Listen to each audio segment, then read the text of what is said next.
Eco2A. Pour parler de la gestion du stress, de la gestion de nos émotions, de nos dépendances, de nos habitudes, parfois mauvaises, on reçoit le docteur Sylvain Barre. Bonjour. Bonjour. Vous êtes donc, vous avez créé Ecoazen et la méthode Eco2A. Alors Eco2A, donc expliquez un peu, c'est évaluer, clés, outils, astuces et autonomie. Ça, ce sont pour les deux A. Qu'est-ce que représente dans les grandes lignes cette méthode? Alors c'est une technique en fait que j'ai mise au point maintenant il y a à peu près un an. Tout simplement que ça vise en 5 étapes, celles que vous avez citées effectivement, le bien-être, la santé et la performance dans certains cas de la vie quotidienne dans certains domaines. Alors ça s'adresse à tout le monde? Alors d'abord effectivement ça s'adresse à un large public, d'abord aux particuliers, ceux qui souhaitent améliorer leur bien-être, leur qualité de vie au quotidien. Ça peut aussi tout simplement on va dire être approprié pour l'entreprise également, c'est-à-dire là plutôt la qualité de vie au travail, et enfin pour les sportifs qui désiraient augmenter leur performance. Voilà, donc ça touche finalement tout le monde, effectivement. Alors donc vous intervenez sur Internet, ce sont des petits modules vidéo. On va juste voir un extrait en fait où voilà, vous posez différentes questions et c'est comme ça qu'on aborde les choses avec vous. Vous arrive-t-il de ressentir un manque de confiance en soi, d'estime de soi qui vous empêche d'avancer et de réussir ? Et finalement, vous subissez ou abandonnez les situations. Vous arrive-t-il de vous sentir épuisé, fatigué au cours de vos journées? Avez-vous l'impression d'être stressé, angoissé, anxieux et que cela vous gâche la vie? Vous arrive-t-il de traverser des moments difficiles dans votre vie et d'être complètement pris par la peur, le doute et de n'y voir aucune issue? Souhaitez-vous peut-être avoir moins de pensées stressantes et épuisantes pour devenir plus zen, plus relax? Voilà, donc vous posez ces questions, docteur Sylvain Barre, et effectivement, on peut tous se retrouver là-dedans. La gestion du stress, être fatigué, stressé, enfin voilà. Donc ça, c'est le début, c'est s'évaluer avant toute chose pour se dire, bah oui, moi j'ai des petits soucis finalement, ça serait bien qu'on puisse m'aider.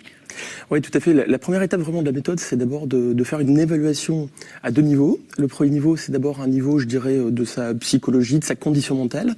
Et le deuxième niveau, c'est faire aussi un état des lieux, je dirais, des différents domaines de sa vie. Le niveau de satisfaction que l'on a, par exemple, dans sa gestion du temps, le niveau qu'on a, par exemple, une note sur 10, par exemple, dans sa qualité de vie au travail, mais aussi dans son couple, etc., etc. Mais ça, c'est possible, tout le monde peut le faire, ces choses-là, ou bien simplement il faut être aussi dans un état d'esprit pour se rendre compte de tout ça?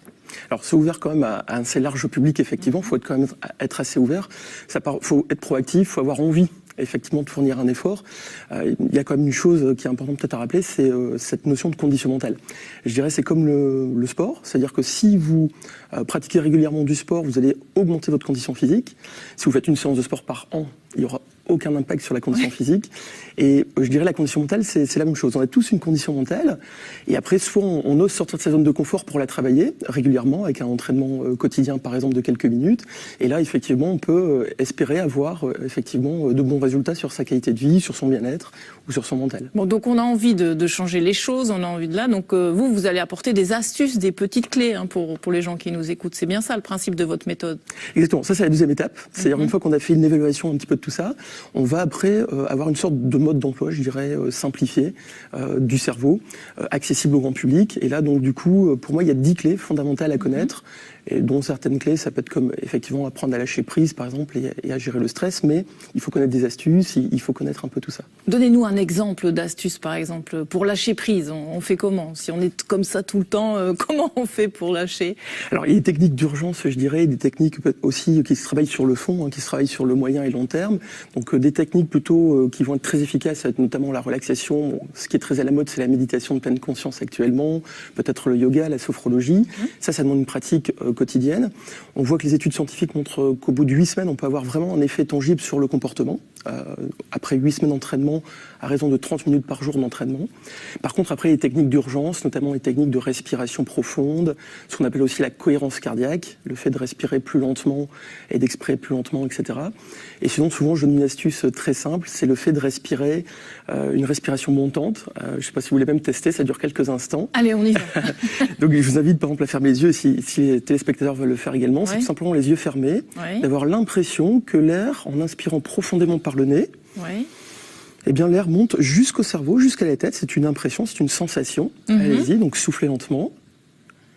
Et à la prochaine inspiration, eh bien, inspirez profondément en ayant cette sensation que l'air monte le plus haut possible jusque dans le cerveau. D'accord. Mais ça, c'est un peu la respiration du yoga aussi. On Oui, est un peu là-dessus. Alors, votre méthode, pourquoi la vôtre et pas une autre, en fait? Qu'est-ce que vous apportez de plus avec Eco2A? Alors, en fait, j'ai mis ça en place effectivement pour pallier à 3 erreurs, 3 constats que j'ai pu voir. C'est-à-dire qu'au jour d'aujourd'hui, s'intéresser au bien-être, ça devient à la fois facile et compliqué. Facile parce qu'il y a tellement d'informations, mais je dirais il y a tellement d'informations que maintenant c'est assez décousu sur Internet, dans les magazines, etc. Et l'idée c'était de rendre ça accessible avec méthodologie donc au grand public. Donc l'idée c'est que pour moi il y a 3 grandes erreurs que l'on peut remarquer. Soit les personnes ne se forment plus, et donc reste dans un certain confort, comme vous dites, ou un certain mal-être. Ouais. Et donc on ne se forme plus à essayer d'évoluer. La deuxième erreur, ou deuxième constat plutôt qu'on peut remarquer aussi, c'est que les gens vont se former, parce que maintenant il y a plein d'informations, mais ne vont pas passer à l'action, ne vont pas mettre en pratique. Moi je vois pas mal de personnes en conférence, en formation ou en séminaire, qui viennent, qui sont intéressés d'ailleurs a posteriori, mais me disent, bien j'ai pas le temps, je mettrai en application bien plus tard, etc., etc. Et on sait que si c'est le cas, eh bien on mettra jamais en pratique et il y aura aucun résultat.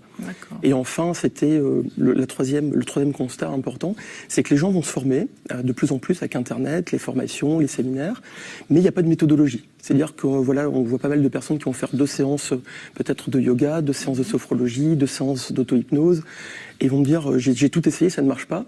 Mais c'était pas assez long dans le temps. Ça peut pas fonctionner. Et donc c'est ça, avec vous, on a un rendez-vous, enfin voilà, on a des petits modules chaque fois, et donc on apprend à gérer ce stress et à évoluer en fait avec ces clés. C'est bien ça. C'est ça. Ok, d'accord. Et donc voilà, et puis vous faites aussi des petits ateliers. Ça c'est pour grand public, hein, ça se passe dans le Nord, à Bézieux, c'est ça? Oui, tout à fait. Là, ça sera donc au mois de février, au mois de mars, pardon. Oui. Donc ça sera tout simplement un atelier d'1 jour et demi, c'est le week-end, où on aborde les techniques. Justement, l'idée c'est de goûter à 3, 4, 5 techniques différentes pour gérer le stress. Chacun comme ça est libre à lui après de faire bien son choix dans ces techniques-là. Voilà. Et donc là, on est en direct, on est avec vous, il n'y a pas cette distance via Internet, via vos modules que vous proposez. Tout à fait, c'est du présentiel. Là, avec le Eco2A. Donc merci beaucoup, en tout cas Sylvain Barre. On rappelle votre site Internet, hein, c'est ecoazen.com.